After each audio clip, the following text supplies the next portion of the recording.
At some point in time, did you learn that the Clancy family had gone to the Museum of Science on January 8th, 2020? That day, a patrol officer from the Duxbury Police Department took the stand to recount a horrifying emergency call. Having served in law enforcement for years, the officer had picked up an overtime evening shift on January 24th. At approximately 6:11 in the evening, a high-priority dispatch was broadcast to all available patrol units. Without wasting time, the officer drove directly to 47 Summer Street, arriving in under 4 minutes. Upon parking on the street, the officer approached the side mudroom door of the residence to gain entry. Finding the mudroom door firmly locked, the officer radioed dispatch for updated location details on the individuals. Dispatch confirmed that the subjects were in the backyard, prompting the officer to move around the garage and fence. Illuminating the yard with a flashlight, the officer observed 2 individuals near the rear of the house. Patrick was standing over Lindsay, who was lying injured on the ground below the upper deck. Patrick held a cell phone in his hand and suddenly turned, walking past the officer toward the deck. Without saying a single word, Patrick moved past the bulkhead while the officer knelt down beside Lindsay. Observe any injuries? Yes, she was laying on the ground. There was cut. The officer attempted to ask basic questions, but Lindsay only offered faint, indistinct mumbling in response. Assessing her injuries, the officer determined that her neck and wrist cuts were not actively life-threatening. Moments later, emergency fire personnel arrived on scene to take over full medical treatment for Lindsay. The calm did not last long.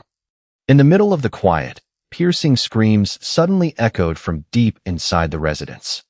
Realizing what was happening, the officers rushed up the deck stairs and entered through the sliding kitchen door. The harrowing cries grew louder as the officers quickly made their way down into the basement. Reaching the bottom landing, they noticed the basement split into distinct left and right sections. Directing their attention toward the right side where the shouting originated, the officers stepped into a dim room.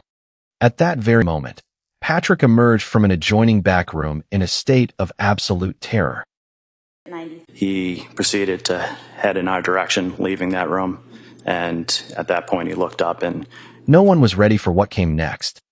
As Patrick cleared the doorway, the officer looked inside and discovered a young child lying motionless.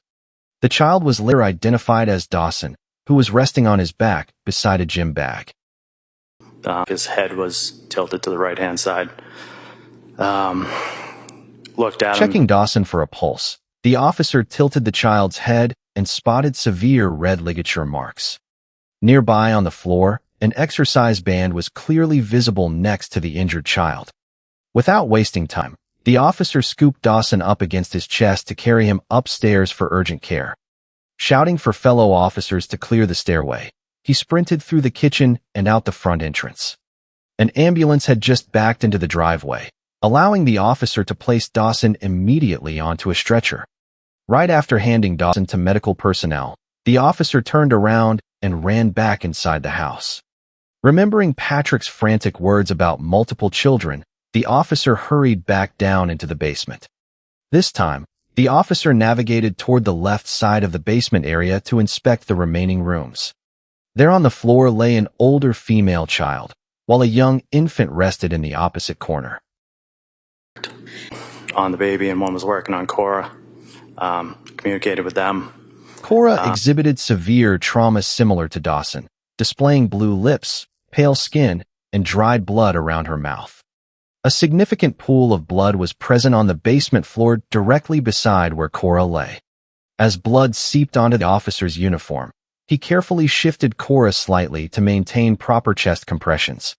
Meanwhile, the firefighter attending to Cora shifted over to provide critical life support to the infant. First responders detected a faint pulse in the baby, rushing the infant upstairs to an awaiting ambulance first. The officer continued relentless chest compressions on Cora, eventually calling over the radio for additional officer assistance. Officer Cahill descended the basement stairs with a bag valve mask to provide rescue breaths alongside the CPR. Once emergency crews placed Cora onto a stretcher and carried her out, the officers finally returned to the main level.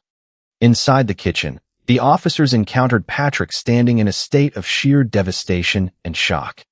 Patrick remained completely frantic, screaming and overcome with grief amidst the unfolding chaos. Recognizing his critical mental state, the responding officers immediately called for another ambulance to evaluate Patrick. With the timeline fully established, the prosecutor concluded direct examination of the responding patrol officer.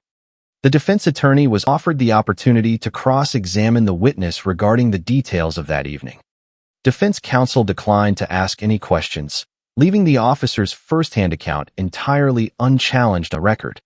The officer was formally excused from the witness stand following the conclusion of his crucial testimony. The harrowing sequence of events inside 47 Summer Street was firmly preserved before the court. Every observation from the initial dispatch to the final resuscitation efforts painted a vivid portrait of that night. The first responders' vivid narrative laid